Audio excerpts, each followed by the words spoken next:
di podcast Waras Jiwa. Baik, di sini kami akan membahas podcast mengenai mental health bagi mahasiswa. Nah, sebelum ke pembahasan nih, kami ingin memperkenalkan terlebih dahulu. Perkenalkan, nama saya Rizka Fitriana dari jurusan D3 Radiologi angkatan 2022 dari Universitas Aisyah Yogyakarta, dan teman saya. Hai semuanya, kenalin nama saya Dea Ananda dari Prodi Radiologi Universitas Aisyah Yogyakarta angkatan 2022. Baik, untuk pembahasan pada podcast kali ini saya mendapatkan sebuah fakta bahwa kelainan mental health menempati urutan 7 ke atas pada anak-anak, remaja, dan usia produktif sebagai beban kesehatan. Bahkan kasus bunuh diri dilaporkan sebanyak 826 kasus pada tahun 2022, di mana jumlah ini meningkat jika dibandingkan tahun sebelumnya. Dalam undang-undang kita yang baru, UU nomor 17 tahun 2023, itu sudah dimaknai bahwa kesehatan jiwa merupakan bagian dari kesehatan. Dan upaya untuk mencapai kesehatan jiwa yang optimal harus dilakukan secara promotif, preventif, kuratif, dan rehabilitasi. Nah guys, di sini kami kedatangan dua narasumber nih yang cantik-cantik. Untuk kakak-kakaknya bisa memperkenalkan diri terlebih dahulu. Halo guys, saya Finari Sinta. Di sini saya tuh mahasiswa dari Universitas Aisyah Yogyakarta dari Prodi D3 Radiologi. Dan saya Marita Nur Endari, saya juga dari D3 Radiologi Universitas Aisyah Yogyakarta. Baik, berarti kakak-kakak ini merupakan teman-teman sama seperti kami juga. Nah, untuk kabarnya bagaimana Kak hari ini, sehat? Alhamdulillah. Sehat. Jadi mentalnya juga sehat kan? Alhamdulillah. Semoga dalam keadaan sehat ya. Iya. Baik, silakan Kak Dia. Baik, jadi di sini menurut dari data yang tadi telah dijabarkan oleh Kak Rizka, saya ingin bertanya nih sama kakak-kakak sekalian. Jadi apa sih definisi mental health menurut kakak-kakak semua?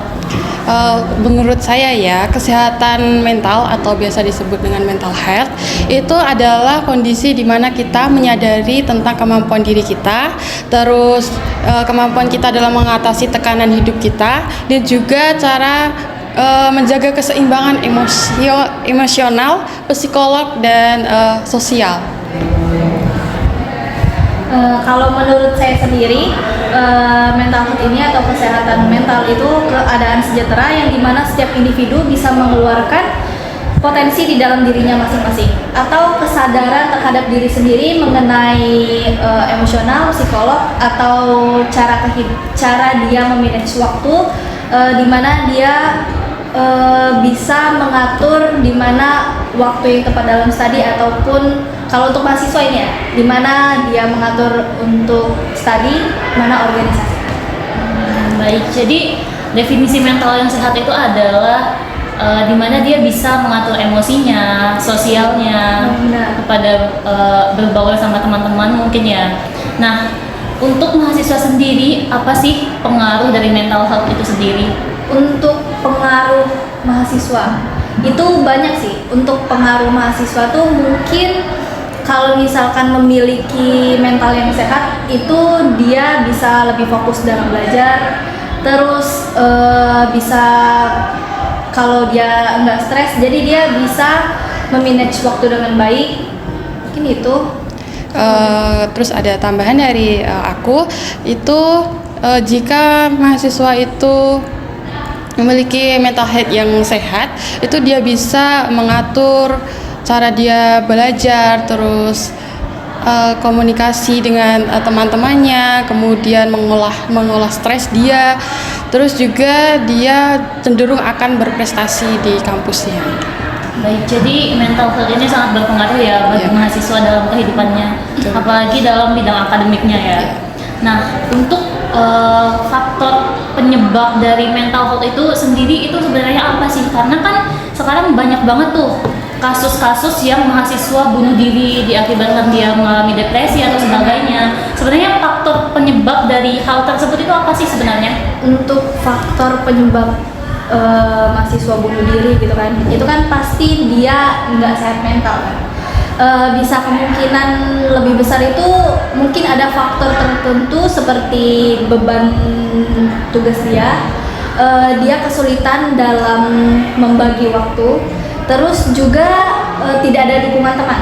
Itu biasanya sering juga terjadi karena dia ngerasa dia menyendiri. Itu jadi dia kayak nggak ada dukungan teman itu, karena dukungan teman itu sangat penting.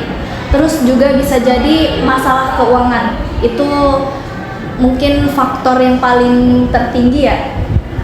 Terus kalau menurut saya itu faktor yang menyebabkan mental health atau terjadinya banyak bunuh diri itu karena perubahan hidup. Jadi kan banyak ya mahasiswa yang merantau ya, terus Jadi itu kayak shock culture. iya, transisi dari sekolah menengah terus ke perguruan tinggi, terus gaya hidup dia di rumah terus di sini kan berbeda seperti itu. Baik, jadi untuk faktornya sendiri itu ternyata ada berbagai macam ya, dari ekonomi, sosial, pertemanan, sampai dengan ke tadi shock culture-nya sendiri. Nah, kakak-kakak sebagai mahasiswa nih, cara kakak-kakak sendiri untuk menangani hal tersebut itu seperti apa? Untuk menanganinya, Iya. mungkin kita bisa gimana ya? Kalau misalkan kita mental health kan mentalnya nggak sehat kan. Kalau misalkan mental nggak sehat tuh mungkin kita bisa mencari cara. Pertama tuh kita berniat ke diri kita ini. Kalau misalkan kita mau keluar dari zona itu, mungkin bisa kita lebih suka bergabung untuk mencari teman, minta dukungan, minta dirangkul sama teman. Ada juga cara lain itu mencari solusi dengan bercerita dengan keluarga untuk menyelesaikan masalah itu sendiri. Terus untuk yang lainnya mungkin lebih mendekatkan diri kepada, selain kita butuh dukungan kepada teman, kan kita juga membutuhkan Allah kan untuk meminta gimana caranya solusi ini untuk dibuka semua.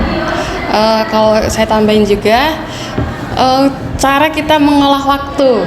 Kan kita kuliah nih, kita harus membagi waktu antara bermain terus dengan kuliah juga, terus kemudian punya waktu untuk istirahat. Terus jangan lupa untuk mengembangkan hobi, karena biasanya hobi juga menghasilkan prestasi untuk kita di kampus. Baik, jadi untuk cara menanganinya sendiri itu ternyata dibutuhkan ada banyak dukungan ya, entah itu dari keluarga, dari pertemanan, dan untuk mengembangkan hobi dan sebagainya ternyata itu juga berperan penting dalam menangani hal ini. Nah, untuk mahasiswa yang memiliki mental yang sehat itu tuh sangat berpengaruh pastinya kan.